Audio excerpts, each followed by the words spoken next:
Greetings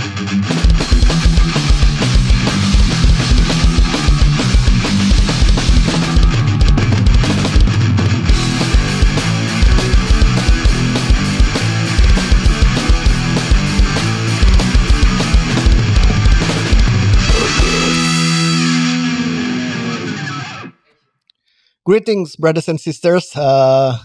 Kali ini di Hellcast, saya Sonboy Dodix diundang untuk jadi host di sesi hari ini. Dan ketika ditawarin jadi host, saya punya satu syarat. Saya hanya mau mengundang satu orang yang adalah orang yang menjadi inspirasi saya untuk belajar tentang musik reggae. Dia juga mentor dan sekaligus mungkin boleh saya sebut sebagai maha guru saya. Jadi dan sungguh beruntung karena jadwal kami ternyata pas cocok. Jadi hari ini kami bisa ketemu di Hellcast. Tanpa berpanjang lebar lagi saya undang Ras Muhammad.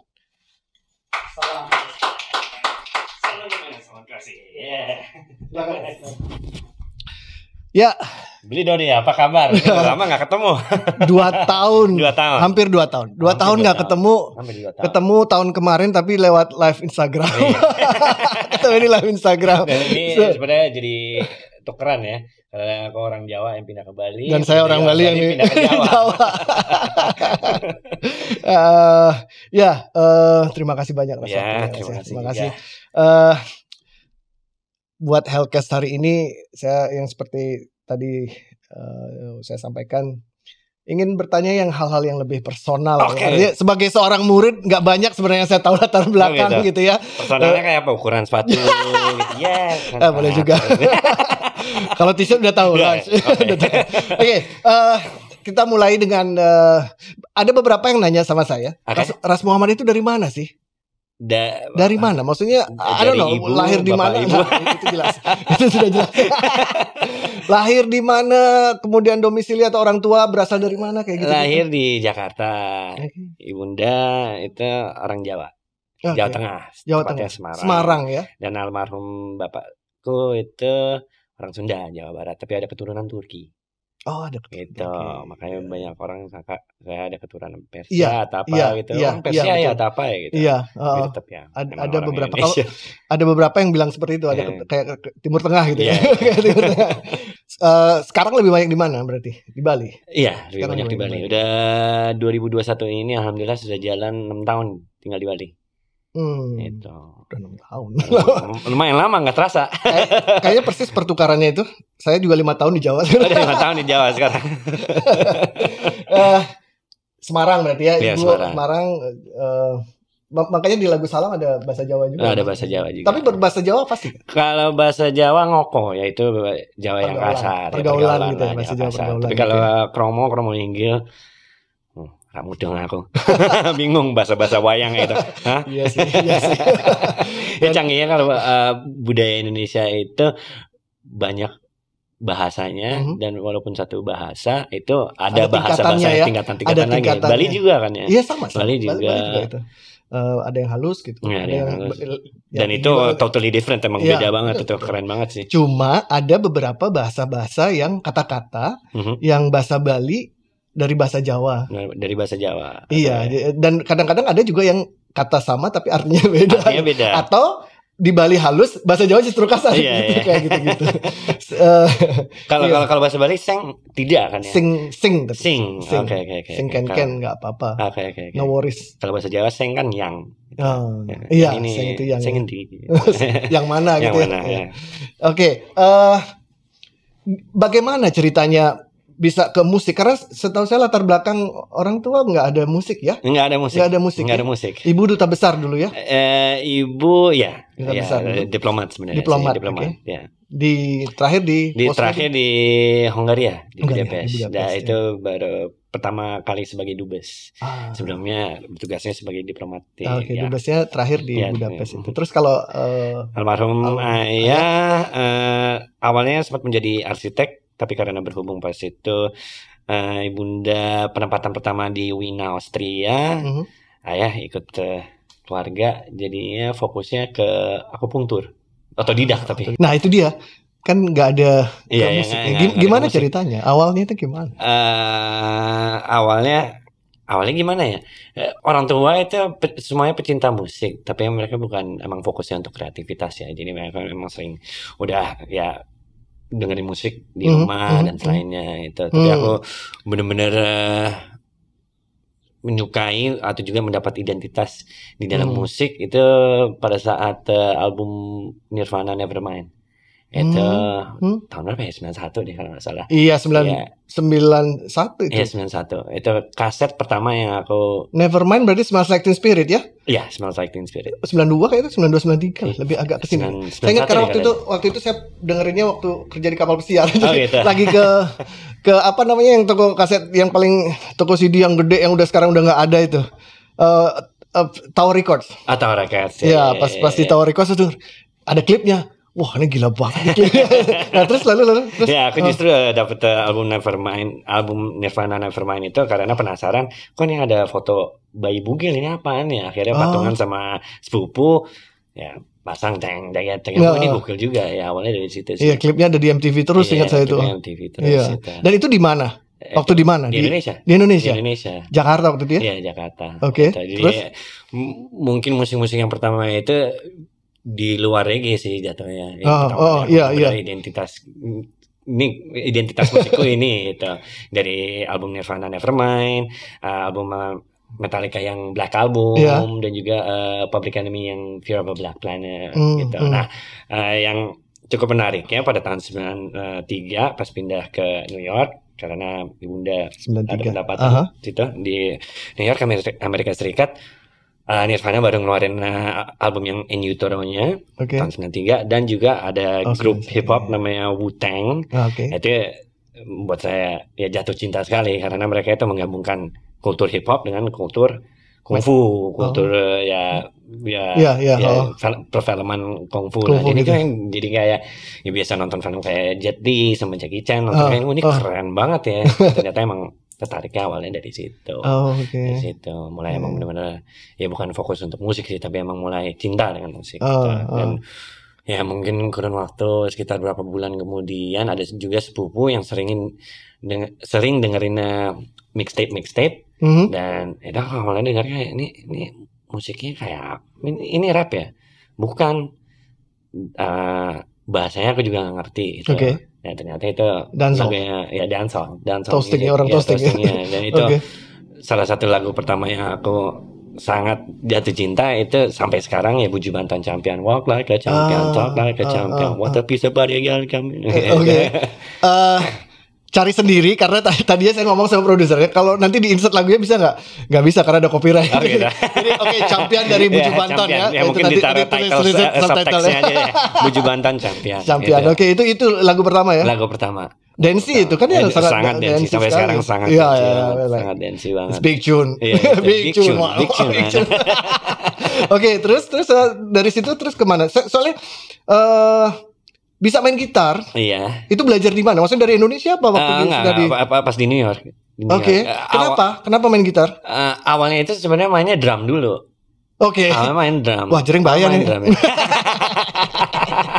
Awalnya itu main drum. Jadi pertama untuk hadiah ulang tahun orang tua beliin Rockstar-nya Tama gitu. Karena aku juga ngebayang, wah ini kayak Lars Ulrich udah kayak terasa kayak Lars Ulrich aja. Karena aku ngeliat kan Tama kayak boleh nih. Habis itu ya tertarik juga untuk main gitar, akhirnya juga main gitar gitu. Tapi emang backgroundnya itu untuk secara musik awalnya itu sebenarnya musik rock. Musik metal, jadi dimana aku belajar untuk chord dan lain-lainnya itu semuanya dari musik metal itu dari sendiri. Musik metal sendiri itu. Bahkan waktu zaman dulu ya pertama kali aku buat lagu dan recording lagu karena waktu itu orang tua punya kayak semacam mesin karaoke, tapi karaoke-nya itu kayak ada double tape, double cassette gitu. Jadi dimana kalau kita puterin drumnya di side berikutnya itu kita bisa recording untuk gitarnya. Jadi aku ya dubbing sendiri, dubbing sendiri sendiri gitu. Dan itu ada mic-nya kan karena karaoke. Jadi akhirnya aku buat kayak lagu sendiri gitu. Dan itu bukan reggae. Ya semacam kayak orang sebutan new metal atau kayak gitu-gitu. rap rock lah. Ya, Pernah disebut rap rock gitu, juga. rap rock gitu. Rap rock gitu ya. Itu berarti tahun-tahun berapa itu gitar itu mendalami gitar? Tahun 95. 95. Tahun 95. Dan itu sempat nggak bikin band? Sempat bikin band juga, bikin band. Bandnya namanya lucu sih, Laughing Amigos. Apa? Laughing Amigos. Oh, Laughing Amigos. Iya. Sama Punang itu. Perkawanan yang tertawa. Tertawa. Iya. Stoner banget. Stoner banget. Stoner banget. Stoner banget. Stoner banget. Itu sama Punang enggak? Laughing Amigos enggak? Enggak. Itu sama siapa? Ruli. Sama Ruli. Laughing Big Up Amigos sama Swaka dan juga Big Up Soul Travel. Iya, saya ada album Swaka di sini. Itu sama Ruli. Ya, oke. Berapa tahun itu? Laughing Amigos. Berapa ya? Mungkin sekitar ada 4-5 tahun. Cukup lama ya? Ya cukup. Sempat bikin album single? Sempat bikin album dan itu dirilis oleh Don Fury. Don Fury itu produsernya Gorilla Biscuits. Wih. Ya, NYC New York Hardcore. Produsernya senang musik-musik gitu. Anak indie soalnya. Justru pertama kali pada saat aku umur 14 itu di scene hardcore. Jadi aku datangnya dari scene hardcore sebenarnya gitu. Dan walaupun kita punya agak elemen-elemen new metal, tapi kita juga punya elemen-elemen emang yang breakdown-breakdownnya itu lebih ekstrim pada saat itu gitu. Aku nge-rap tapi juga ada sedikit elemen reggae-nya gitu. We just love music gitu. Artinya main gitar sambil nge-rap? Atau waktu itu posisinya? Iya. Tapi nggak ada vokal lain? Ras memang sambil wow. Ya itu. Asik banget. dan lucu karena emang band yang Laughing Amigos itu backgroundnya kita itu sangat eclectic juga gitu. Karena aku sama Ruli dengarnya metal, tapi aku juga hip hop dan reggae, dan ada drummer orang Perancis. Dia itu justru drummerku itu yang pertama kali memperkenalkan Bob Marley kepada. Oh, dari drummer itu tadinya mau saya tanya, dari drummer itu. Dari drummer itu karena sebelumnya mamaku sempat tugas di Jamaika, ada meeting kayak gitu. Pas balik bawa beberapa souvenir dari Jamaika, album Legend. Itu ini keren nih. Oke. Tapi saat ketemu Nick itu emang ngefans banget sama Bob Marley gitu. Dia pas ketemu digging lagi. Legend pasti udah buat dia biasa aja gitu. Dia malah ketawa.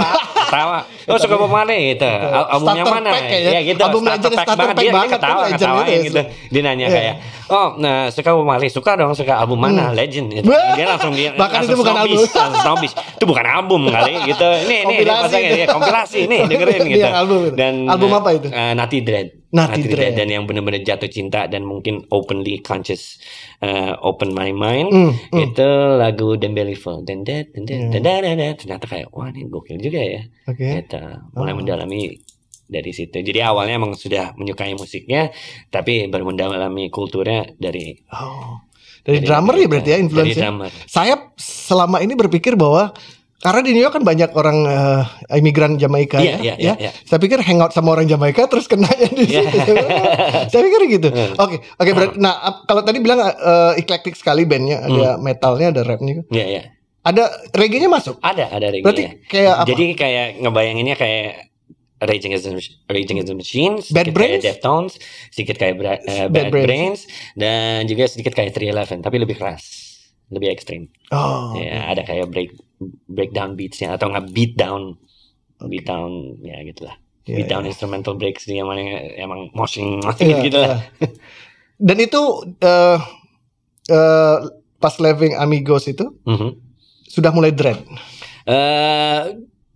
Pas akhir-akhir ya. Gimbal maksudnya. Gimbal. Subtext. Ya. Gimbal. Mungkin tahun terakhir di Laughing Amigos karena itu kan bubar karena mulai berbeda visi. Pas itu Ruli pengen fokus lebih ke thrash metal, aku sendiri lebih pengen fokus lebih ke hip hopnya dan lainnya. Itu udah mulai ngedrop di situ. Jadi habis Laughing Amigos sempet secara singkat buat proyek hip hop namanya Ronin itu. Jadi ada beberapa sekitar 4 atau 5 lagu itu. Namun aku ngeliat ini kayak kurang cocok deh sebagai rapper aja gitu. Jadi aku itu berarti sebagai rapper artinya solo berarti? Enggak, ada kawan lagi. Jadi mungkin pernah denger band namanya Jirapah? Jirapah ya, dengernya itu Kenny, dia awalnya dengan aku, dia seorang menurut aku dia salah satu MC terbaik di Indonesia. Tapi saat ini dia nyanyi. Jadi kita buat proyek hip hop Literonin itu. Oke. Itu nggak lama itu? Berapa lama? Nggak lama, mungkin setahunan dan pada saat itu juga aku juga udah mulai kuliah di Borough Manhattan Community College, dan itu banyak imigran Jamaika dari Karibia. Nah itu mereka yang baru narik aku ke kultur sound system, dan mereka ngeliat Rasi got talent gitu, coba bikin lagu gitu, coba bikin lirik kayak gitu. Mereka yang ya memberiku motivasi untuk lebih fokus ke reggae. Dari situ ya. Dari situ. Dan sebenarnya sih natural process dan evolusi ya, karena satu, aku awalnya seorang drummer, jadi setiap kali kebanyakan kalau aku pengen bikin musik itu kata-kata dan lirik itu sangat perkusif di kepala. Jadi ibaratnya ketukannya. Jadi setiap kali aku nyanyi itu ibaratnya emang kayak main drum tapi dengan lisan, secara verbal gitu, dan dengan secara melodi. Itu ya backgroundnya ya. Kenapa? Gitu. Dan juga secara evolusi aku suka nge-rap, tapi aku bukan seorang rapper. Aku suka menyanyi tapi bukan seorang penyanyi gitu. Dan kembali lagi ke kultur reggae yang namanya DJ. Itu dimana campur rap dan juga ada melodinya. Coba di subtitle dulu. DJ kalau di Jamaika itu apa? Coba DJ. DJ-nya bukan yang pemutar ya? Boleh jelasin nggak Bapak? Biasanya kalau di kultur reggae spelling DJ J-double-A juga. A-Y. J-A-Y gitu ya. D-E-E-J-A-Y DJ. Dan itu orang yang nge-rap. Nah, kalau yang memutar selector namanya.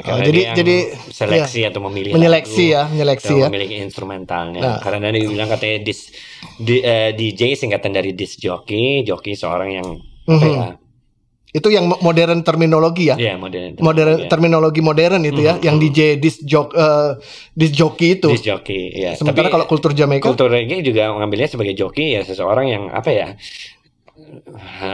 riding on the rhythm, itu gimana bilangnya kalau bahasa Indonesia ya?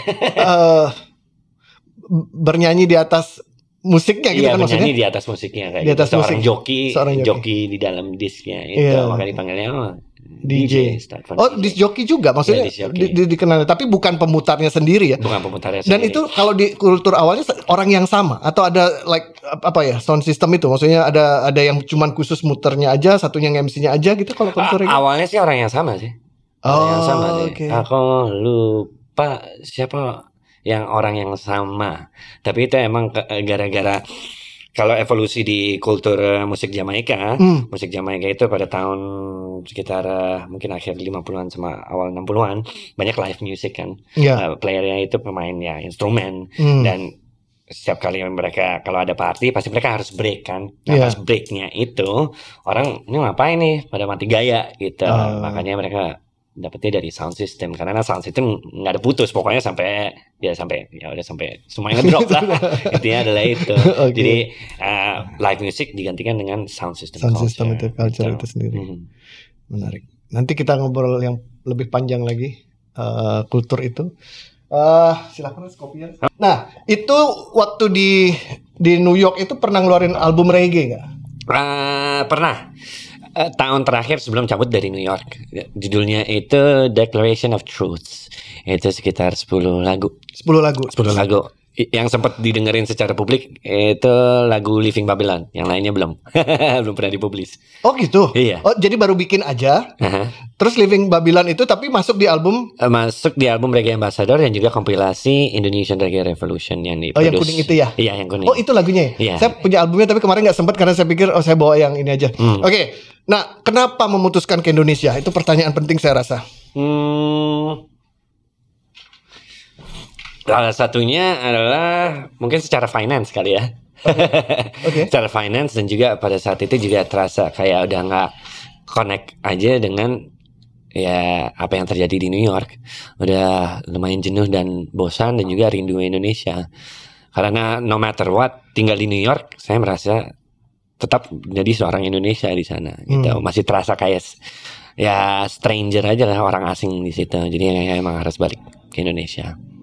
Itu diwakili oleh lagu Living Babylon itu? Iya, diwakili oleh lagu Living Babylon. Oke, kayaknya Ras harus jelasin deh. Babylon itu apa dalam budaya reggae? Babylon itu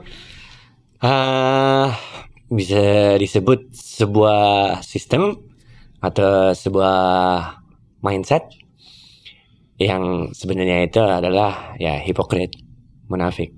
Gitu sebenarnya. Korap gitu juga ya? Kerap juga. Kerap juga ya. Kerap, makanya semestinya berdiri sebagai sistem yang untuk membela rakyat ya, dan selainnya, tapi mereka melakukan hal sebaliknya. Adalah itu. Dan itu bukan hanya tempat atau enggak sebuah sistem, tapi itu juga menjadi mindset orang juga. Gitu. Babylon. Iya, karena kalau orang Babylon kan pasti pelajaran sejarah ya, kota Babylon. Iya, kota Babylon. Tapi sebenarnya itu bukan bisa apa saja ya. Bisa apa saja. Bisa di mana ketidakadilan itu ada gitu. It's Babylon gitu ya. Oke. So living Babylon. Berapa lama beradaptasi di Indonesia sampai keluar album Reggae Ambassador, album pertama di Indonesia. Legend. Bukan albumnya. Legend. Berapa lama dari pindah kemudian keluar album? Pas pindah dari New York balik ke Indonesia itu tahun 2005 dan ini dirilis Januari 2007. Oke. Yeah. Dan tapi materinya selain Living Babylon yang dibawa dari sana? Cuman itu aja. Artinya semua sudah dibikin setelah adaptasi di Indonesia gitu ya? Dan pada saat itu juga memutuskan untuk lebih fokus ke dancehall music. Karena pada saat itu juga kayak wah banyak orang nggak kenal soal dancehall music karena orang taunya ya reggae dan reggae roots yang sorry to say ya yang jadul yang cent tahun 70-an gitu. Sedangkan pada saat itu aku juga ya datangnya juga dari Buju Banton dan juga suka musik kayak Sean Paul, Mr. Vegas dan ya selainnya. Jadi aku pengen nunjukin suatu hal yang berbeda, elemen yang sangat berbeda. Jadi biar orang tahu juga ada elemen yang berbeda. Dari Jamaica nggak cuma reggae yang itu old school itu ya. Justru juga di dalam album Reggae Ambassador walaupun mayoritasnya itu dancehall ya, ada beberapa juga beberapa lagu yang dub kayak yang Awas Lintah Darat. Ya itu lebih dub. Ya, itu lebih dub. Ada Siempre ya ada Siempre. Ya itu Siempre itu yang eksperimental sih, nggak jelas itu mau kemana. tapi lagu Siempre ini disenengin banget sama Gendo. Komandan tolak reklamasi. Mantap. Dia merasa ini banget kalau dengar lagu ini terus ya Siempre parah itu. Siempre komandan gitu. Dan itu lucunya featuring sama Kenny dari Jirapah. Kita buat sebuah eksperimental di mana nggak ada bass, cuman pakai gitar akustik dan ada looping beat.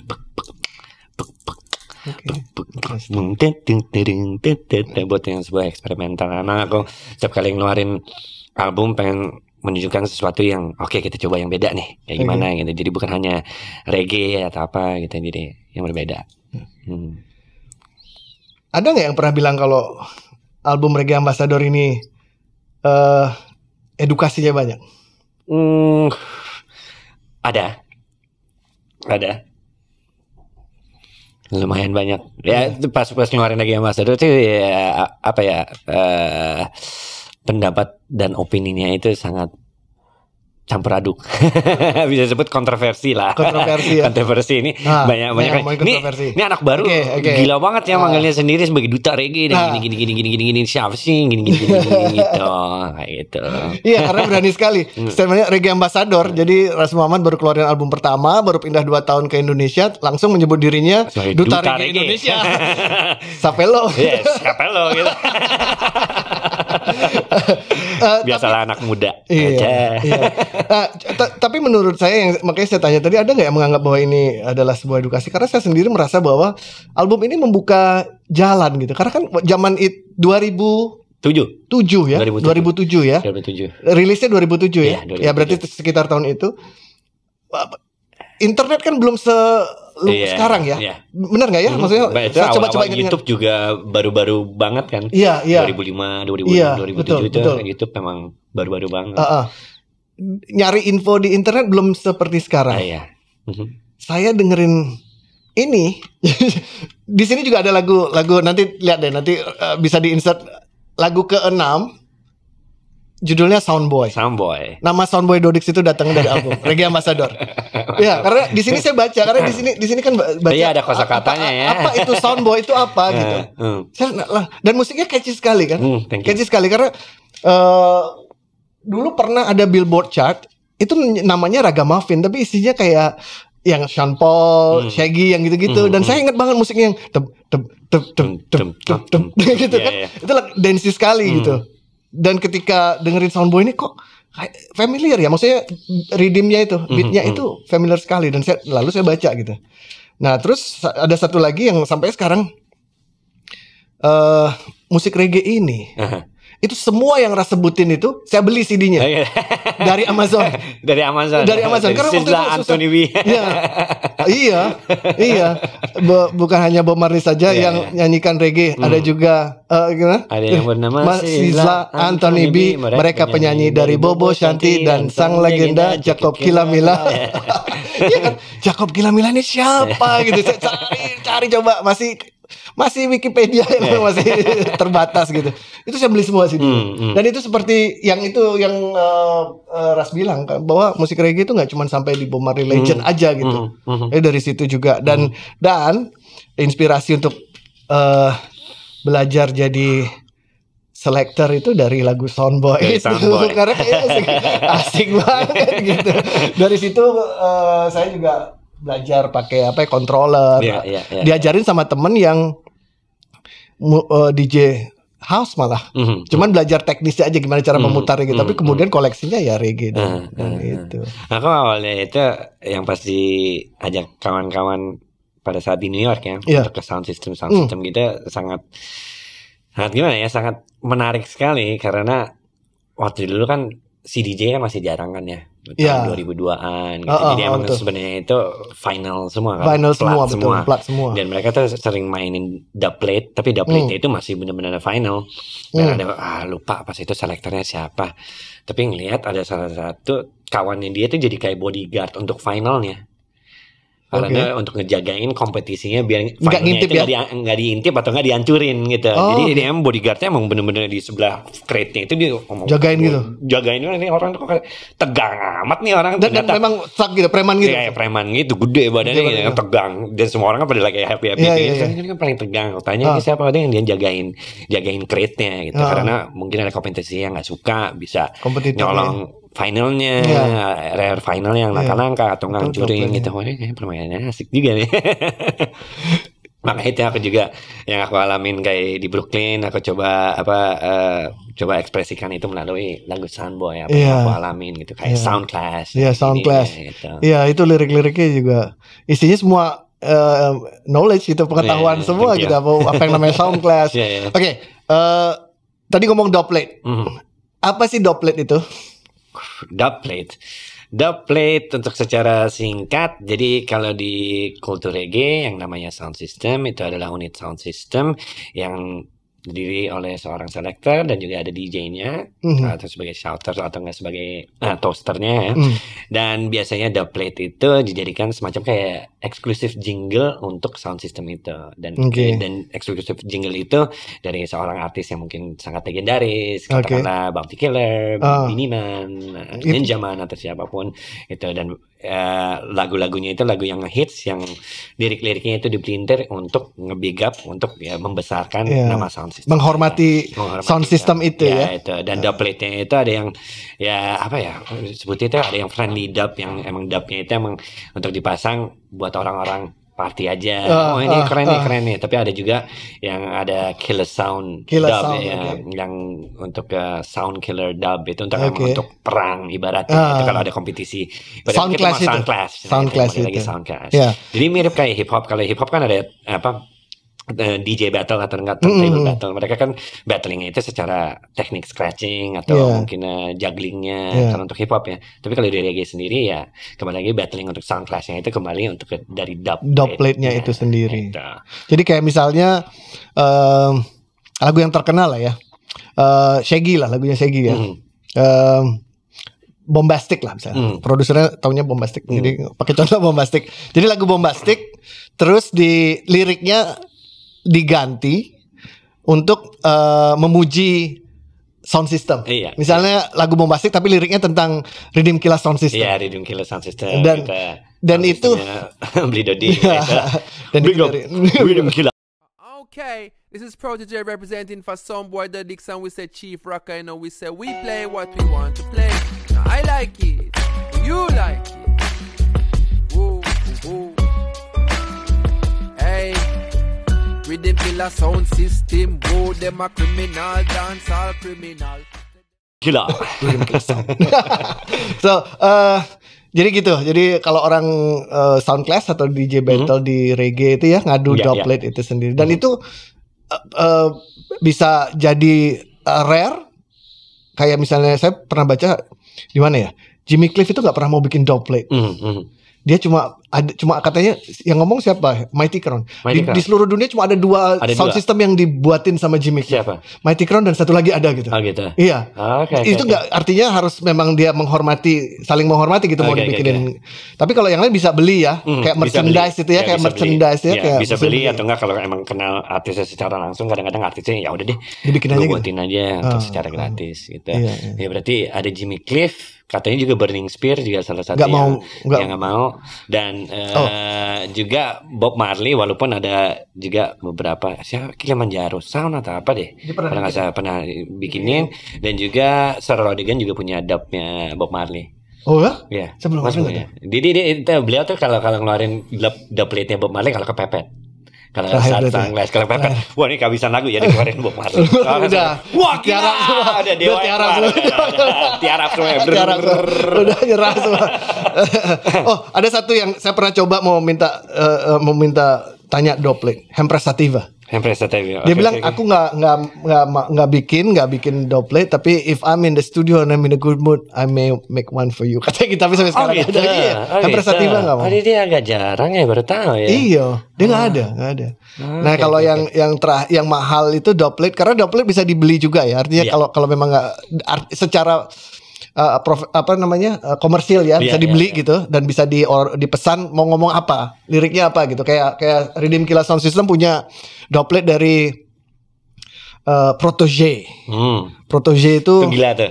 Gila banget. Oh shit, dapat dari Digi. Bunuh. Wah gila. Bahaya nih. Protege itu aja udah satu dubplate satu lagu itu $500. Iya. Kalau Chronix $2,000 satu dubplate, gila. Apalagi kayak Damian Marley ya. Aduh, nggak ngerti dah. Kalau Damian Marley berapa harga dubplate-nya? Apa sih dubplate-nya kriminal ya pasti dah? Kriminal. Ya, kriminal. Jadi kriminal itu yang saya request. Sama Blood Money. Jadi ibunya yang bilang, ibunya kan manajernya ya.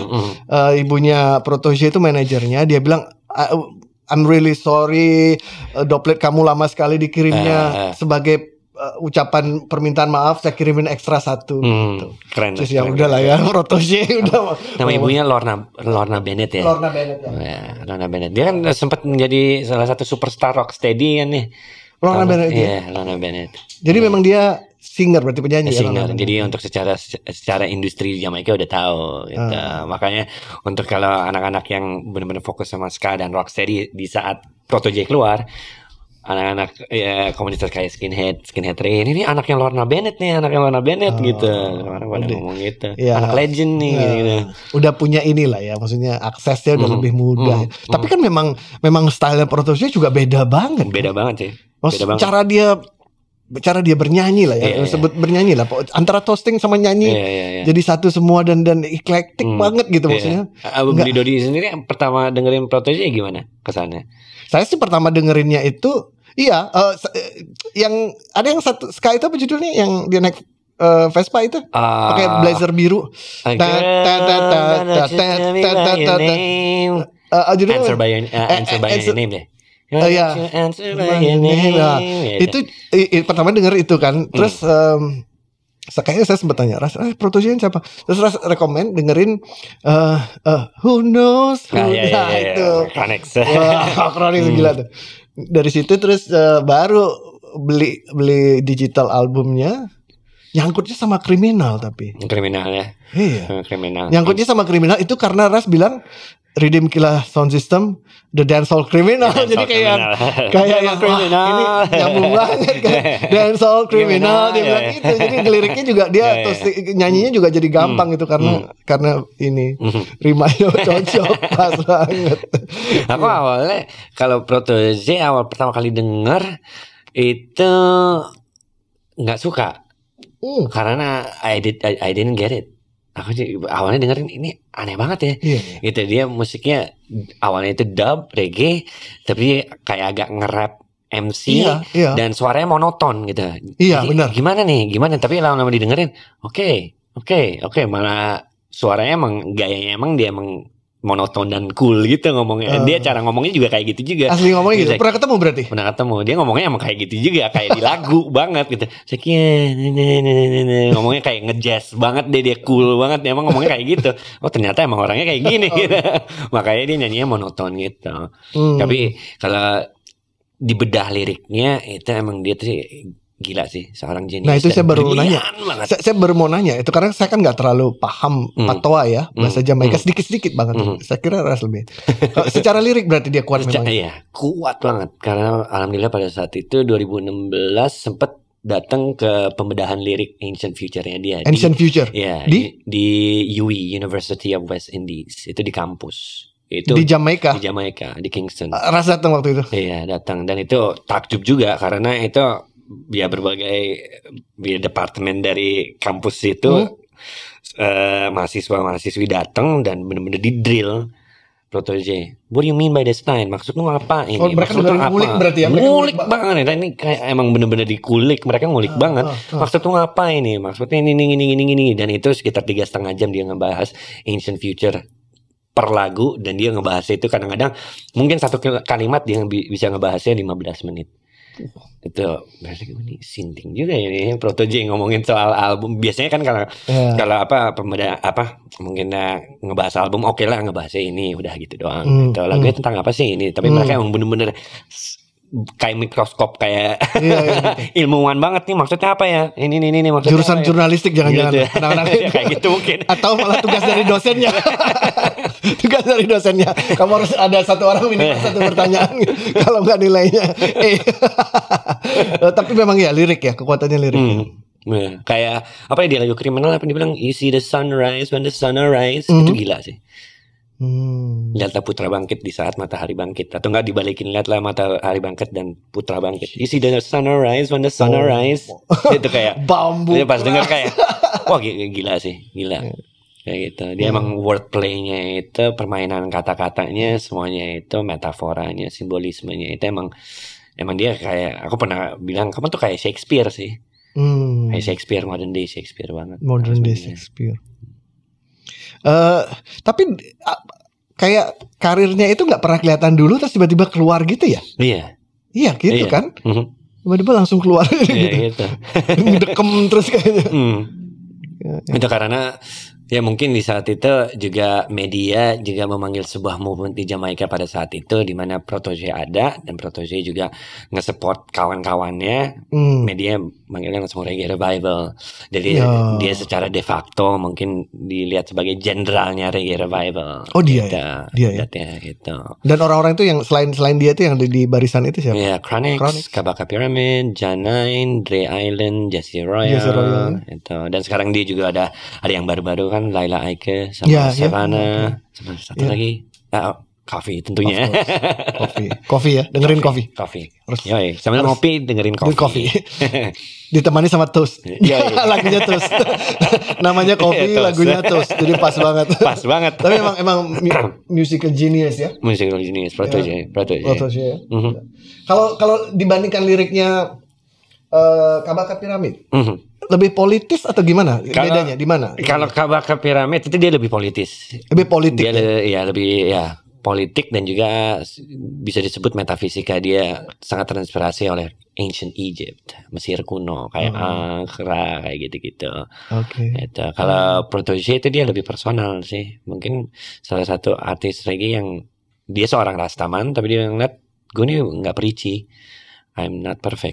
Jadi gue suka nunjukinnya itu yang ketidaksempurnaanku di dalam musik Gitu. Sangat-sangat inspiratif sendiri. Itu bahkan memberi inspirasi kepadaku sebagai seorang seniman untuk evolusi lagi, mencoba digging diriku sebagai seorang Muhammad Egar di dalam kreasi Ras Muhammad. Gitu. Wow, banyak ilmu baru nih, saya ini sambil minum, enak banget nih Ras. Ini sagi ya, sagi. Ini hasil dari distilasi dari buah salak. Wih, buah salak. Ini minumannya nih. Ini minumannya. Oke. Terus yang saya minum sekarang adalah campuran dari sagi, bir dan tonik. Sagi, bir dan tonik. Ya, enak. Ini cheers. Cheers kopi ya. Cheers.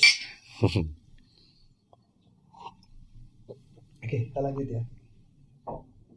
Nah, sampai saat ini sudah berapa album? Kalau dihitung dari Declaration of Truth, berarti Declaration of Truth, Sebagai Ambassador, Next Chapter, Berjaya, Negeri Pelangi bisa disebut juga yaitu buku. Sebentar.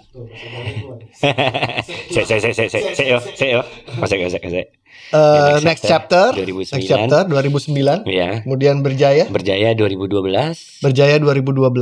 Dan Negeri Pelangi itu buku. Nah, itu dia. Kita obrolin Negeri Pelangi.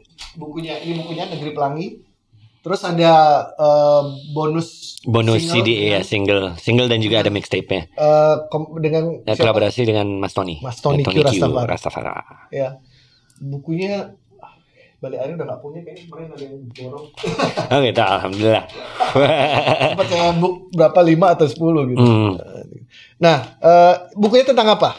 Bukunya sebenarnya sih semacam renungan dan meditasi sebagai saya seorang bangsa Indonesia di dalam kultur reggae, dan juga di mana belajar tentang knowledge pergerakan Rastafari yang sangat mempengaruhi kultur reggae. Gitu. Jadi saya melihat semacam kayak benang merahnya, silver lining antara Jamaika, Ethiopia dan Indonesia. Gitu. Dan juga terutama fokusnya kepada figur pusat, central figure Emperor Haile Selassie, which is Ethiopia. Dan itu perjalanan ke Ethiopia emang ya? Perjalanan ke Ethiopia, itu perjalanan spiritual jurnal, dan habis itu ya lebih mendalami, dan ternyata jadiin buku aja deh akhirnya. Gitu.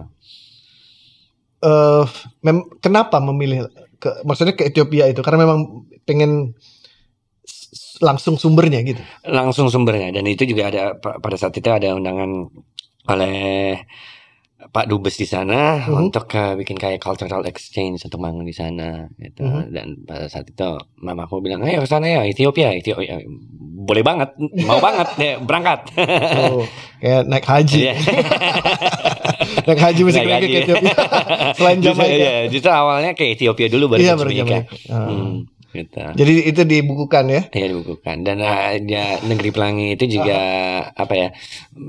mewakili sebagai simbol diversity sih. Pelangi, warna pelangi itu sendiri pelangi. Ya. Karena di Ethiopia sendiri yang red, gold, and green itu emang itu warna Ethiopia. Warna Ethiopia. Okay. Dan juga ada lagu Bob Marley namanya Rainbow Country juga. Gitu. Katanya sih orang Ethiopia itu dapat lambang bendera mereka merah masih jauh karena dari pelangi mereka ngeliatnya gitu. Oke. Kira-kira mau diterbit ulang nggak nih? Mungkin. Pembatas bukunya Electrohell loh. Electrohell. Nggak sengaja loh ini. Iya. Terbitin lagi kayak. Boleh. Ada rencana nggak? Aku mau rencananya sih juga pengen terjemahin sih, tapi belum. Gitu. Ke bahasa Inggris loh? Ke bahasa Inggris. Banyak orang tertarik. Oke. Tertarik. Coba nanti saya ngobrol sama kawan saya di Jogja, buku Akik gitu. Dia punya Warning publisher ya. Oke. Warning publisher dia cukup. Ada penerjemah untuk bahasa Inggris juga. Nah, itu bisa dicari sih. Boleh. Kita dicoba. Kalau aku sih PR banget sih. Bisa cuman kayak jangan udah lebih lancar bahasa Bali. Daripada bahasa Inggris. Oke. Kemudian ini Berjaya, terus ini Ini belum, kita belum ngomongin ini. Ini, Salam 2014 dirilis secara digital, tapi dirilis secara fisik itu 2015. 2015 tahun kemudian ya. Iya, tahun kemudian. Nah, kita sebelum ke albumnya. Bagaimana ceritanya bisa dirilis oleh Oneness Records? Sejak kapan? Tahun berapa nih? Oneness Records ini apa dulu? Coba mungkin Ras bisa. Oneness Records itu sebuah label independen ya, yang berbasis di München, Jerman, Munich, Germany. Oke. Dan awalnya itu karena tahun 2012, gila itu udah hampir 10 tahun yang lalu ya. Gila ya. Udah banget gua. Oh, saya baru SMP.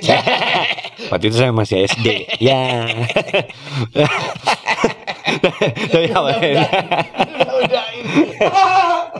Tapi awalnya itu Goethe Institute itu semacam kayak ya, lembaga kebudayaannya Jerman yang juga ada cabangnya di Jakarta. Goethe Iya, Goethe Institute. Ya. Salah satu pegawai di sana itu pecinta musik reggae.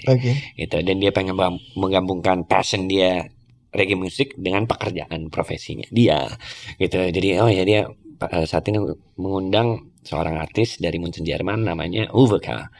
Dia tour berapa 5 atau 6 kota gitu dan saya sebagai supporternya gitu, supporting act. Dan ternyata bandnya Uwe K itu pemain-pemainnya itu pemain Oneness. Setelah kita tour dibilang, Ras, mau nggak ngisi di rhythm buatan Oneness? Ya boleh ngisi. Ternyata alhamdulillah cukup buzzing. Seperti kontak Reggaeville pas itu ngeluarin Reggaeville Rhythm tahun 2012. Reggaeville ini apa? Reggaeville itu media website ya. Ya, platformnya. Ya, tapi dia berita ya, bukan producing music gitu. Mereka awalnya sih berita sih. Jadi aku udah ngikutin Reggaeville itu mungkin dari akhir tahun 90-an. Pada saat itu namanya masih reggaephotos.de. Itu reggaephotos.de. Dan habis itu mereka evolve, rebranding lagi image mereka menjadi Reggaeville. Dan mereka lebih khususnya sih lebih ke berita ya, jurnalisme.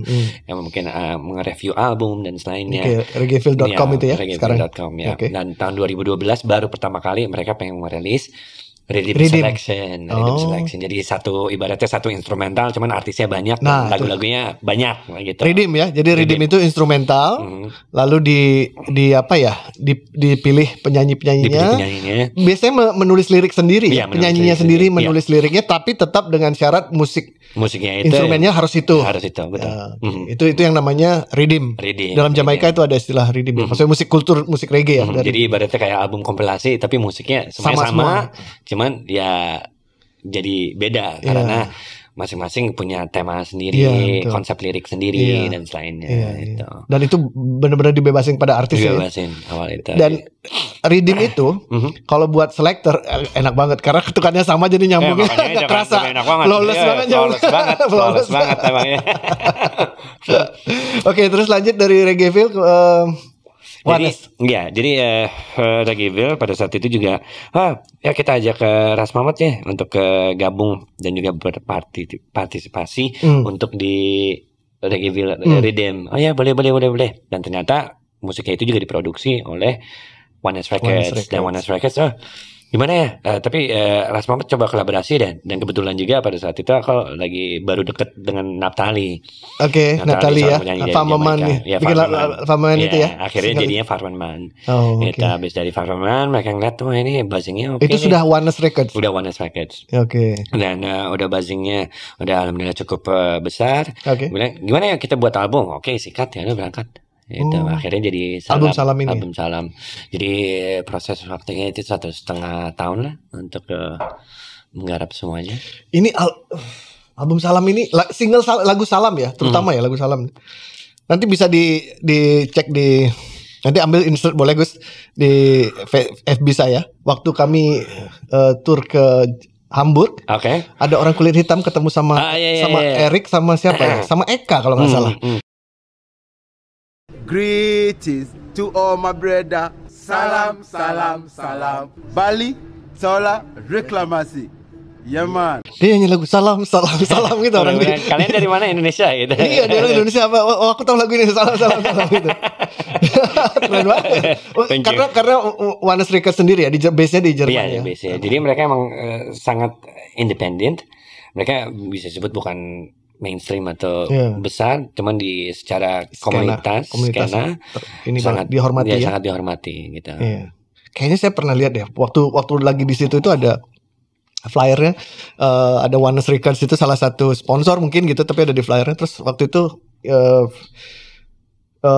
sound systemnya itu Sentinel. Ya, Sentinel. Sentinel ya. Sentinels. Itu yang tampil. Jadi di bawahnya ada Oneness Records. Itu ada flyer di mana-mana di kota Hamburg gitu. Ini kalau nggak salah Sentinels mereka emang basisnya di Hamburg mereka. Gede banget itu ya. Sentinel satu legendary. Saya pernah lihat legend. Wah gila tuh. Performance-nya gila. Loncat dari roof gitu. Gila sih dia Sentinels. Sentinel itu ya. Ada Daniel kalau nggak salah. Ya Daniel, dia sering ke Indonesia dia. Iya Daniel itu iya sering Indonesia. Sering lihat foto-foto lagi di Gili nih, lagi di Lombok nih. Gila juga dia. Oke, dan di sini ada kolaborasi sama Sarah Lugo di sini. Sarah Lugo juga di situ. Learn and Grow. Iya betul. Aku juga nggak nyangka bisa kolaborasi dengan. Nah itu gimana ceritanya di Sarah Lugo? Learn and Grow ya. Nanti bisa dicek di YouTube ada. Karena awal-awalnya aku dengerin Sarah Lugo itu dari album dia yang pertama, yang What About Love, yang diproduce sama Oneness Records. Sebelum aku kenal Oneness Records atau Sarah Lugo atau Naftali, ngeliat ini productionnya keren banget nih. Kayak sound-soundnya sound baru, fresh, tapi roots reggae masih kental, masih solid banget gitu. Dan awalnya pada saat itu YouTube masih bisa DM-an gitu. Hey Sarah Lugo, ini, aku nih kerja di radio, ini. Boleh lah kirim materimu. Akhirnya dia ngirim beberapa materi, baru aku puter-puterin lagunya. Gitu. Awalnya kenal dari situ sih. Oke. Terus kenal dari situ, dan saat ngegarap album Salam, Oneness Records bilang bikin lagu ya buat barengan dengan Sarah. Ayo, udah kenal ini, ayo. Akhirnya jadi. Gitu. Tapi itu memang idenya dari Oneness Records. Idenya dari Oneness Records. Dan juga Sarah Lugo pada saat itu juga fansnya cukup banyak. Di Indonesia. Itu cukup banyak karena aku juga support melalui radio. Acara radio itu ya. Radio yang pasti Jakarta. Terus pemilihan lagunya gimana? Pemilihan lagunya ada pas itu ada 2 atau 3 rhythm, tapi akhirnya kita memilih yang aku lupa nama rhythmnya apa yang jadi sekarang Learn and Grow. Oh iya ya, ada rhythmnya itu ya. Ada rhythmnya. Artinya ada penyanyi lain yang juga nyanyi di rhythm itu. Ada penyanyi lainnya. Iya betul ada rhythmnya. Kenapa bisa di Costa Rica? Kenapa bisa orang? Itu aku juga sampai saat ini heran. Album pertama lagu Salam itu ya. Albumnya atau ada 4 atau enggak 5. Costa Rica ya? Iya di Costa Rica. Terutama di Costa Rica aneh. Salam, Lion Roar, Farmer Man, Learn and Grow. Itu udah 4 ya. Sama Leluhur 5. Dan Leluhur yang paling aneh. Karena di Indonesia sendiri aku sendiri untuk bandku The Easy Skanking Band nggak pernah bawain lagu Leluhur. Karena itu mungkin not well known ya, orang kurang kenal lagunya. Ya, itu gitu. Yang sama Kuno Kini. Sama Kuno Kini gitu. Kuno Kini ya, bukan Bismonya, tapi Kuno Kini. Sama Kuno Kini. Gitu. Jadi, apa karena kesulitan instrumen-instrumen punya Kuno Kini yang bikin jarang dibawain? Enggak. Iya, itu salah satunya sih. Salah satunya sih. Ya, jadi Kuno Kini adalah band apa ya? Musiknya apa ya? Pentatonik? Enggak. Apa? Etnik urban lah bisa sebut lah. Oke. Etnik urban ya. Kan mereka pakai instrumen yang jarang-jarang gitu ya. Dan bahkan bikin sendiri. Antik banget sih. Nanti mungkin sama Bismo kita undang. Yang antik. Antik. Dia sendiri emang antik sih. Waktu dulu etnik urban, sekarang etnik uban. Ya, maaf. Sorry mas. Biasa. Aku sering ledekin noise killer. Noise Killa nama stage Noise Killa. Ada di Instagram. Nah, kembali lagi ke Costa Rica. Yang paling aku takjub itu lagu Leluhur karena itu full bahasa Indonesia. Iya, dan mereka udah tahu kayak hah? Ini aneh banget. Absurd, bizar gitu. Cuma pada dan itu ada instrumen-instrumen Jawa lah gitu. Ada seruling Sumatera lah ini. Kayak gitu. Aneh banget. Jadi waktu main di situ udah prepare memang bawa itu. Iya, udah prepare. Tapi nggak nyangka responsnya segitu. Udah pulang berapa kali 2 atau 3 kali pas itu. Gila nih orang pada tahu semua. Buset. Itu berapa gig di sana waktu itu? Costa Rica. Kalau pertama kali kita main 4 kali. 4 kali. Tapi aku kalau nggak salah selama 2015 sampai 2017 itu main di Costa Rica sekitar 15 kali. Dan itu di tempat-tempat yang berbeda sih. Tempat yang beda-beda. Dan responnya juga Costa Rica itu juga keren sih. Costa Rica itu keren. Bukan karena mereka cinta reggae, tapi itu kayak kita agak gialis ya, itu surga perempuan. Istilahnya gialis ya. Iya, gialis. Itu kayak surga perempuan, kayak ibaratnya bayang deh, pertama kali kita manggung di Costa Rica, San Jose, itu ibu kotanya di Costa Rica. Kita main di salah satu klub paling besar di sana.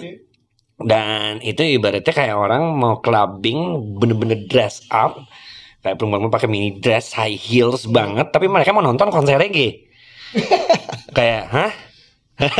Dan itu antrenya panjang banget. Aku sampai sama Sarita bingung kayak, nih mereka pada mau nonton kita, iya nih kayak gini, kayak buset gila, ya kayak gitu. Pulangnya bungkus gak? Ya, bungkus nasi. Ya.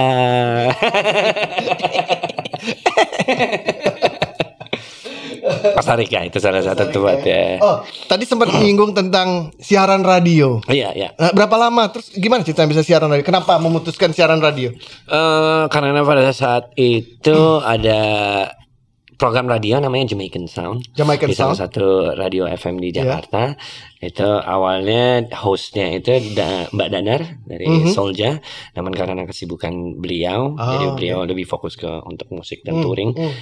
Akhirnya ada kekosongan. Programnya tetap jalan, tapi untuk sebagai figur untuk di dalam skena sendiri nggak ada gitu.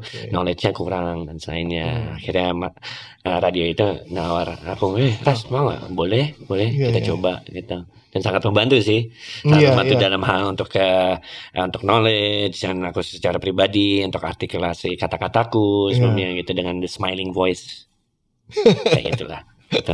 Senyum terus kayak orang gila pada saat siaran gitu sendirian gitu. Tapi alhamdulillah pada saat itu aku siaran selama 5 tahun ya. 5 tahun ya? 5 tahun cukup lama. Dan pendengarnya kadang-kadang tuh melalui SMS, Twitter itu interaksinya kadang-kadang bisa 1.500, 2.000 orang. Waktu itu udah bisa streaming waktu itu ya? Bisa streaming. Sudah bisa streaming. Udah bisa streaming. Saya ingat saya pernah dengerin beberapa kali. Iya. Kadang suka request lagu saya. Iya.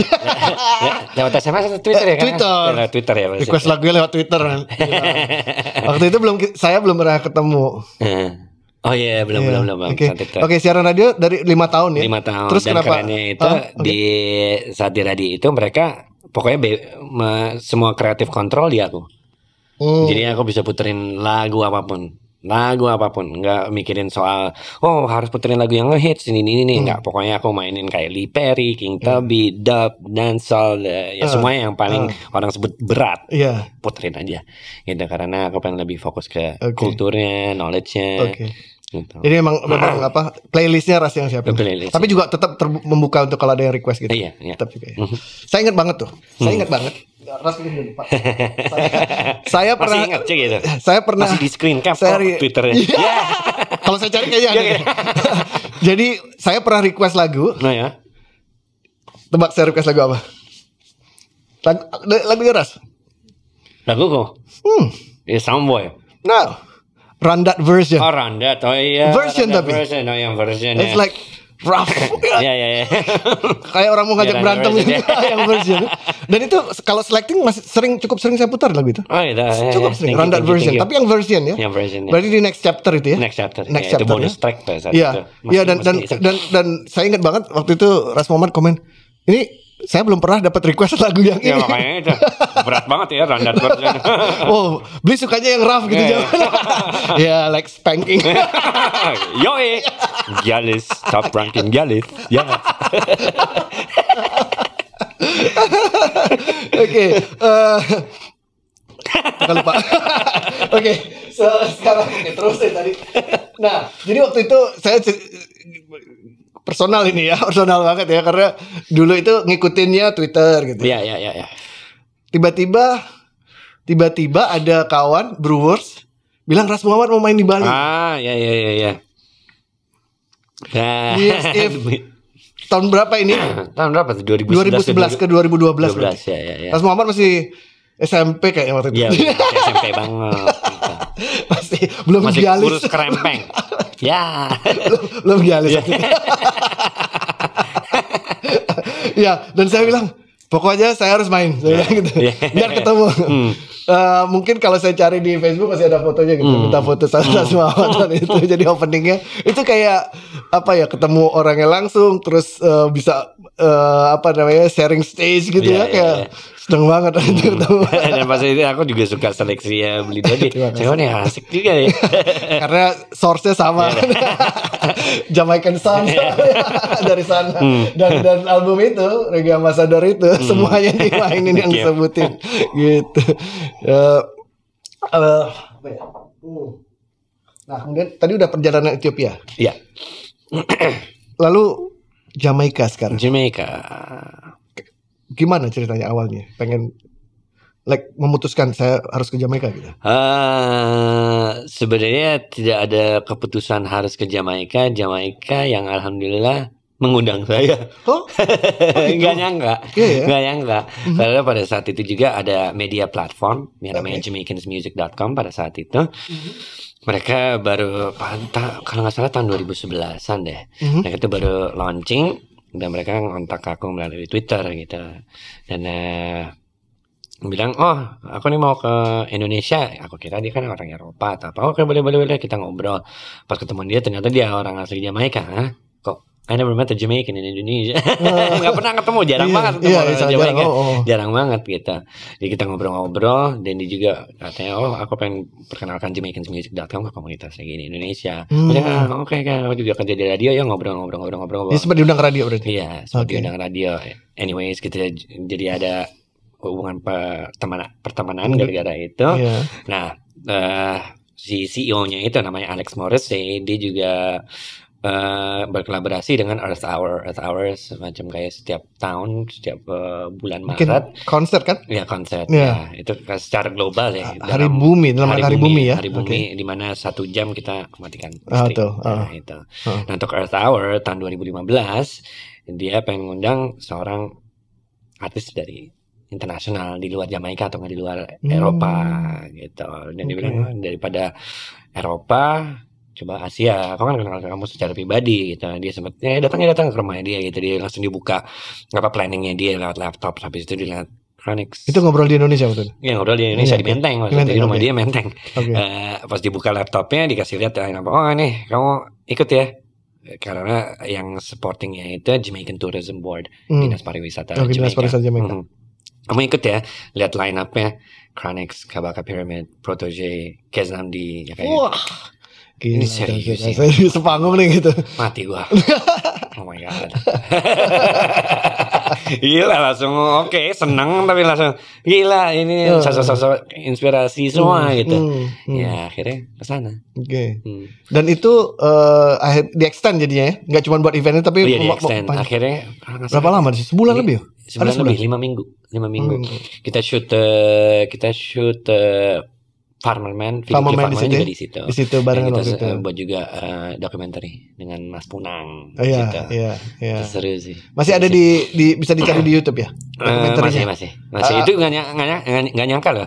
Viewsnya sekarang yang untuk namanya Journey to JA. Iya, Journey to JA. Dokumenterinya aku ke Jamaika itu sekitar 200,000. Nggak nyangka. Aku kira orang nonton paling 5,000 orang atau 10,000 orang. Ternyata responsnya ngeliatnya sangat menyentuh hati karena melihatnya ini orang dari Asia jauh-jauh ke Jamaika, ternyata ya itulah.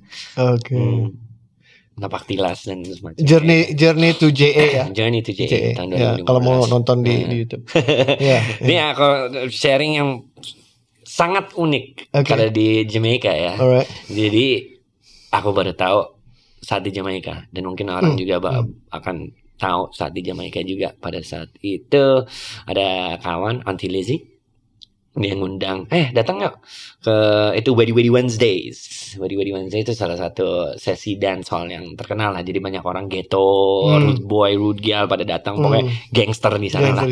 Sana Weddy Wednesday, dan itu diolahnya sama Stone Love Sound System itu emang udah dari tahun 80-an. Mereka legendary banget, legenda banget. Nah pas datang, ya mereka musiknya ya tahun 70s music, roots reggae, kadang-kadang dancehall. Sempat ketemu Elephant Man juga. Elephant Man ketemu di situ. Iya, bunga-bunga wangi dan ini foto ini gila, bunganya segini panjang gitu sih. Ya nih, beg your bust a picture gitu. Nah, tapi yang paling lucu adalah ya pada situ jam 1 pagi atau jam 2 pagi kan. Mereka mainnya kan dancehall gitu kan. Banyak nih rude boy, rude girl nih udah bener-bener udah pada ngumpul nih ya. Tiba-tiba dari lagu-lagu dancehall gitu, seleksinya pindah ke Celine Dion. Oke. Ke Celine Dion. Lagunya Celine Dion yang asli. That's the way it is. Semua orang bla bla bla bla bla pull up rewind. Itu tuh absurd banget kayak Celine Dion tapi minta rewind. Minta rewind. Terus? Nah, aku ngeliat Pi ini beneran nih ya, man, that's bugged out. Dan emang kita juga ada pengaruh dari daun-daun juga nih. Kita halu atau apa nih bener? So aku tanya Aunt Lizzie, Celine Dion. Aunt Lizzie bilang we love Celine Dion. Celine Dion tuh kayak dewa di Jamaica. Kayak dewa. Kalau nggak salah Stone Love atau salah satu sound system punya dubplate-nya Celine Dion. Itu gila banget gitu. Celine Dion, entah kenapa dari semuanya Celine Dion kenapa nggak tahu kenapa Celine Dion. Dan itu ya bayangin aja lagu roots, lagu dancehall tiba-tiba yang dancehall itu rough tengah orang that's the way it is langsung bener-bener kayak kidding bener deh. Serius sih, Celine Dion. paling kocak Celine Dion. Menarik. Nah, kayaknya pernah ketemu sama Damian Marley ya? Pernah. Kapan itu? Kalau nggak salah tahun 2017 itu. Di mana? Di Jamaika nggak? Iya, di Trenchtown. Oh, yeah. Pas lagi stay di situ. Waktu stay di situ. Dan saat itu lagi kolaborasi dengan Kelisa. Oh iya. Kelisa kekasihnya Chronix. Yeah. Walaupun dia nggak mau publikasi. Iya sampai sekarang nggak ada ya. Sorry. Terus punya anak juga kayaknya. Iya ya punya anak. Tapi mereka nggak pernah publikasi. Iya nggak pernah. Ya, gitu. Mereka udah yang berdua pun nggak pernah ada. Mereka tinggal bareng, studionya sama. Oke. Saat aku kolaborasi sama Kelisa, nah itu salah satu momen yang emang buat aku nervous banget. Gitu. Karena Chronix yang engineer ya. Itu lagu Satu Dunia ada yang lirik aku yang bahasa Indonesia kan ya. Pada saat itu aku belepotan banget. Dia sampai ke lisan nanya, kamu jarang nyanyi bahasa Indonesia. Langsung di pikiran aku bukan soal nyanyi, laki lo tuh Chronix sebelah gua gitu kayak gue lagi teriak banget nih. Oh my god, Chronix kayak gitu. Iya.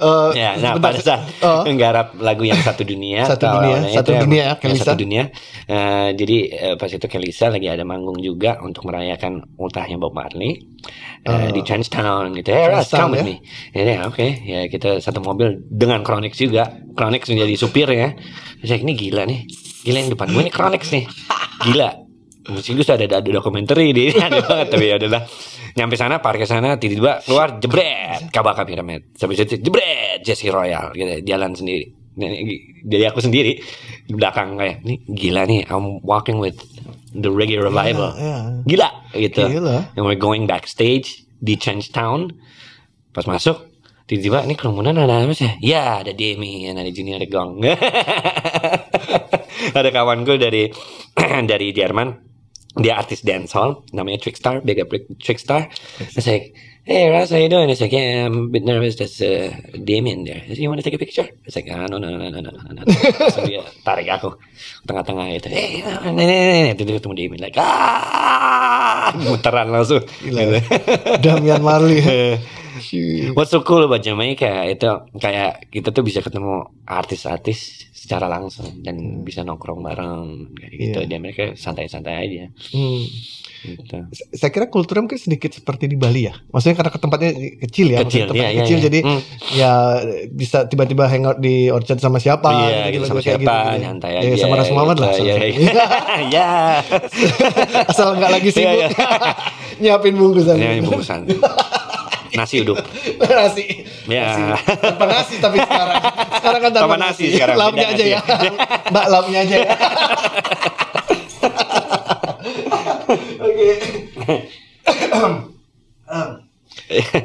Dan juga di Jamaika tuh ada namanya Kingston Dog Club. Itu diolah sama Gabriel Selassie. Itu keren karena dia tuh seorang selektor yang mengubah halaman belakang rumahnya untuk menjadi pesta setiap minggu pada hari Minggu. Dan orang siapapun bisa datang. Dan itu speakernya yang ikonik banget itu ya? Ikonik banget. Yang warna-warna itu, yang ada foto Chronix pakai Adidas. Nah itu di situ ya? Itu di halaman belakangnya dia. Oke. Ya, belakang rumahnya dia. Saya sampai beli loh Adidas yang edisi Chronix. Itu speakernya juga tinggi-tinggi, itu kira 5 meter. Nah, itu memang benar ya, ikonik banget ya. Ikonik banget dan hampir semuanya pada datang. Kadang-kadang Protoje nongol. Chronix tinggalnya juga deket di situ. Gitu. Aku juga kadang-kadang kalau lagi nongkrong tiba-tiba Chronix nongol, like Majesty, like Chronix, ya gitu. Jadi nyapanya cuman Majesty, gitu doang. Ya ada Chronix. Itu juga dan juga nggak nyangka kan ada juga bangku-bangku, meja-meja gitu-gitu. Tiba-tiba gila nih satu kelas rockers kayak Zion Kidus Eye. Ada di situ, ketemu di situ. Horsemouth. Mereka kan nongkrong aja. Lagi motong-motong daun. Horsemouth, Kidus Eye itu ada di film Rockers ya. Ada di film Rockers itu film. Kayaknya kalau menurut saya ngomongin film Rockers, kalau belajar musik reggae kayak itu salah satu ya. Itu wajib kayaknya ya. Maksudnya banyak kultur di situ, kultur sound system, kemudian reggae singer yang legendaris semua ada di situ ya. Perjuangannya juga musisinya di Jamaika. Iya, jadi Rockers itu kayaknya wajib deh kalau mau ini. Ya kayak gitu, jadi kita bisa nyapa gitu. Cuman nggak enakan mereka kan senior, takutnya ngeganggu kan. Selfie dong. Norak banget kayak. Ya lo. Bukannya pernah bikin klip di situ? Iya, pas itu dengan Marla Brown. Marla Brown itu putrinya Dennis Brown. Ya, judul lagunya Zion. Itu bisa di YouTube udah juga? Iya di YouTube udah. Ada Zion ya? Zion. Di Kingston Dub Club itu? Ya, itu juga berkat karena video klip dan lagu Salam. Itu ketemunya juga di 56 Hope Road Bob Marley Museum. Itu lagi nonton anak-anak Bob Marley pada manggung, tiba-tiba dia yang nyolek, "Hey, you're Asma deh. Saya kan Marla Brown." "Yeah, hi. Oh, okay. Are you Dennis Brown's daughter?" It's like, "Yes." It's like, "I like your music. Can we collaborate?" Oh, gitu. Ya gitu aja semudah itu untuk kawanan gitu gitu. Oh berarti dia dengerin album lagu single Salam itu ya, album dalamnya. Wah keren banget. Nggak nyangka gitu bisa jadi kolaborasi dengan salah satu. Ya ibaratnya pada saat itu di Jamaica saat Bob Marley masih hidup, masih bernafas di dalam raganya, ada dua Bob Marley dan Dennis Brown. Superstarnya Crown Prince of Reggae. Crown Prince of Reggae. Dennis Brown ya? Dennis Brown. Wow, keren. Nggak banyak loh orang yang tahu, maksudnya nggak banyak orang tahu itu tadi, makanya harus saya kira ya secara personal ini ya memang harus belajar dulu gitu, maksudnya belajar itu dari film Rockers, dari Reggae Ambassador gitu baru bisa runut, karena kalau nggak dapat, maksudnya kita ngomongin kolaborasi sama Kelisa, orang ya siapa gitu, orang Jamaika gitu, tapi nggak gitu, jadi harus belajar dari runutannya itu. Ya, saya kira gitu. Kolaborasi dengan Marla Brown, siapa Marla Brown? Dennis Brown, siapa Dennis Brown? Nah, itu kan kalau dijelasin Dennis Brown sebenarnya adalah ini. Iya, saya sampai beli itu album Crown Prince of Reggae itu. Ya, wah keren banget sih. Keren banget itu. Sekolah Marla Brown. Panggung pertama aku di Kingston, Jamaica, Ronnie Williams Center yang untuk Earth Hour itu alhamdulillah lagu Salam sangat disambut kayak, wah ini siapa nih? Gitu, aku juga sempat bilang ke crowdnya pada saat itu, ini pertama kali secara fisik visit Kingston Jamaica, semua pada gitu, pada sorakannya alhamdulillah sangat positif, sangat welcoming banget. Dan untuk penutupan manggil Kabaka. Karena gitu pada saat itu udah garap lagu Re-Education. Re-Education. Gitu, panggil. Dia juga kok ada Kabaka gitu, nih siapa nih anak bisa manggil Kabaka ke atas gitu. Tapi udah janjian sama Kabaka, maksudnya nanti kita main bareng yuk gitu. Iya, main bareng. Itu lagu Re-Education Kabaka. Nah, ceritanya bisa sama kolaborasi sama Kabaka? Itu di album apa sih? Next Chapter ya? Re-Education apa? Di album Salam. Salam ya? Re-Education Salam ya? Re-Education. Itu karena kita awalnya itu punya dua interest yang sama atau dua passion yang sama. Saat itu aku lagi mendalami soal Kemet, Ancient Egypt, dan filosofi spiritualnya dan juga historinya dan selainnya. Dan juga kita berdua penggemar Wu-Tang. Fans berat Wu-Tang. Oh gitu. Gitu. Karena Kabaka Pyramid itu awalnya dia nge-rap dulu. Dia sebagai MC. Makanya pas aku denger Kabaka, kayak rapper ya. Gitu. Ini kayak rapper ya dari apa yang EP-nya di Rebel Music. Iya. Gitu. Dia aku sering puter-puterin di radio. Aku tag dia di pada saat dia masih aktif di Twitter gitu. Langsung dia nge-DM, hey man, ini. Langsung kita cuman ngobrol-ngobrol aja, nggak pernah soal bisnis atau soal karya. Gitu. Dan pada saat untuk ngegarap Salam, aku tanya, ya Baka, you want do a combination? Yeah, sure. Dan kita tahu kita bakal ngobrolin soal apa, Ancient Egypt, Re-Education. Ya keren sih. Ya, dia yang apa ya? Yang dia punya mixtape tapi satunya dia reggae, satunya hip hop itu langsung ya Kabaka versus Pyramid. Iya, keren banget itu. Itu saya dibawain sama kawan, ada CD-nya di rumah. Itu dia kayaknya dia bagi-bagiin waktu Jamrock Reggae Cruise. Kawan saya jadi waiter di situ, dia kerja di cruise itu. Terus Kabaka bagi-bagiin di sini. Waduh. Itu keren banget. Juga tuh Jamrock Cruise. Dipaksa habis sama produser, salahkan mereka. Salahkan tim. Pertanyaan terakhir deh. Oke. Project yang sekarang ini. Proyek sekarang ini alhamdulillah baru saja merilis album terbaru 2020, yaitu berjudul Salam. Ini album yang paling lama digarapnya, 3,5 tahun. 3,5 tahun. Karena aku sendiri mengalami semacam evolusi secara personal, spiritual, dan juga secara kreativitas gitu.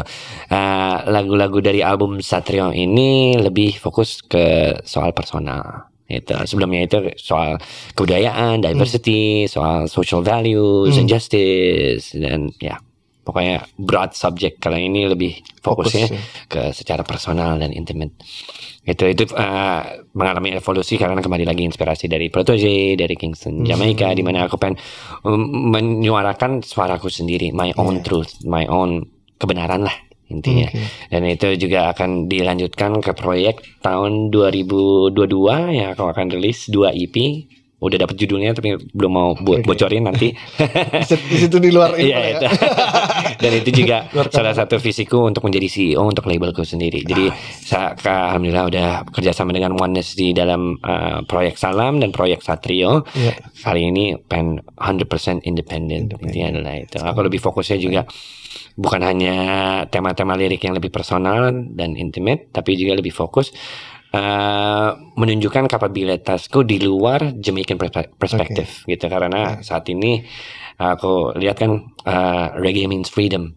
Tapi kalau aku di mana aku terkekang dengan sebagai ini Ras Muhammad sebagai musisi reggae, approach-nya selalu dengan perspektif Jamaica atau perspektif reggae gitu. Bahkan yang kita udah sharing awalnya aku dari musik rock, musik hip hop, aku lebih embracing kapabilitas dan juga abilitas kemampuanku untuk yang musik-musik yang lain gitu. Jadi kayak musik hip hop, R&B, rock, dan lebih eksperimental sih.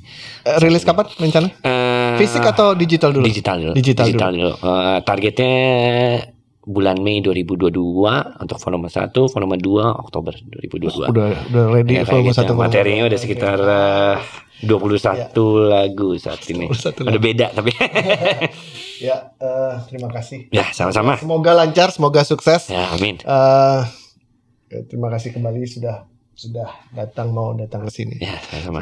Terima kasih juga sponsor, ada Insight.